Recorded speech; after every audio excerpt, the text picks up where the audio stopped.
Hello Facebook ফ্রেন্ডরা, চলে এলাম আবার একটা মিনি ব্লগ নিয়ে তোমাদের সাথে। গঙ্গার পার নাও স্টার্ট, দেখতে থাকো। কি ভাবছো এই বিকেলবেলায় গঙ্গার পাড়ে কেন? কারণটা হলো আজকে আমার বরমশাইয়ের ছুটি আছে আর ঠাকুর ঘরের গঙ্গা জলও শেষ হয়ে গেছে, তাই ওটা নিতে আসলাম। একবারে গঙ্গাও দর্শন হয়ে গেল, একটু বিকেলে সময়টাও কাটানো হয়ে গেল, তারপরে একটু ঘুরে টুরে ফুচকা টুচকা খেয়ে বাড়ি যাবো। কি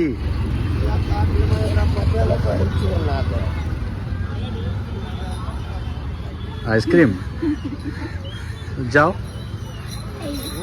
খাবো।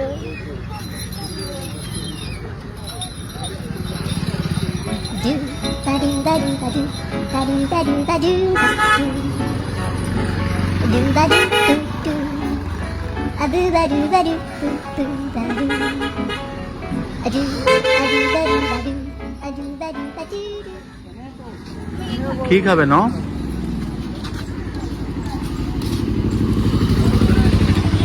ও তো বলছে কি খাবে, কিন্তু আমি একটু কনফিউশনে ছিলাম যে সত্যি কি খাওয়া যায়। তারপরে তো ফাইনালি সিলেক্ট করে নিলাম।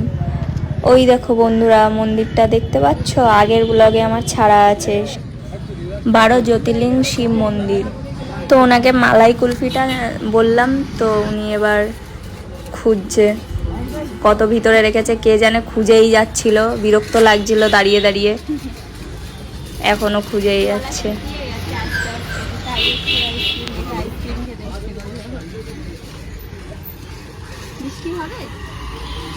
মনে হচ্ছে না।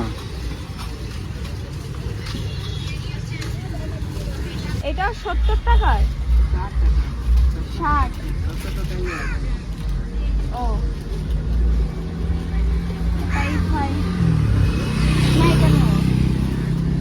তোমার ইচ্ছা যেটা তুমি খাবে। এই মাটকাটা দাও।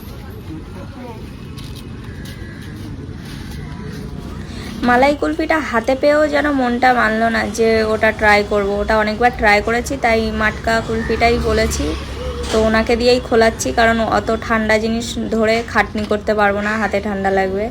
তাই উনি খুলে দিল, দেখি টেস্ট করে কেমন টেস্ট এটা।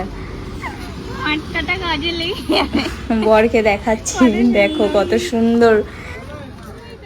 এর বেশি দেবো না।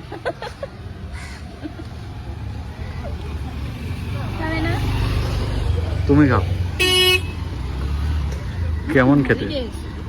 Heavy taste. খাও, খেতে থাকো। দেখো বন্ধুরা, এটা হলো ইন্ডিয়ান কোস্ট গার্ডের শিপ। এটা প্রিন্সেপ ঘাটের ওখান থেকেই এসছে যত সম্ভব। এটা কি মাঝে সাঝে হয়তো এরা রাউন্ড দেয়, বা এই শিপটা যাওয়াতে এত জোরেই ঢেউটা এসেছিল, পাড়ে মনে হচ্ছিল যেন জোয়ার এসে গেছে বা ভূমিকম্প এরকম টাইপের। যেখানে বসেছিলাম ওখানে সাপ এসে গেছিলো, তাই উঠে গেলাম। আজকের ব্লগটা এই অবধি থাক, নেক্সট ব্লগে দেখা হচ্ছে। ভালো লাগলে লাইক কমেন্ট শেয়ার করে দিও প্লিজ।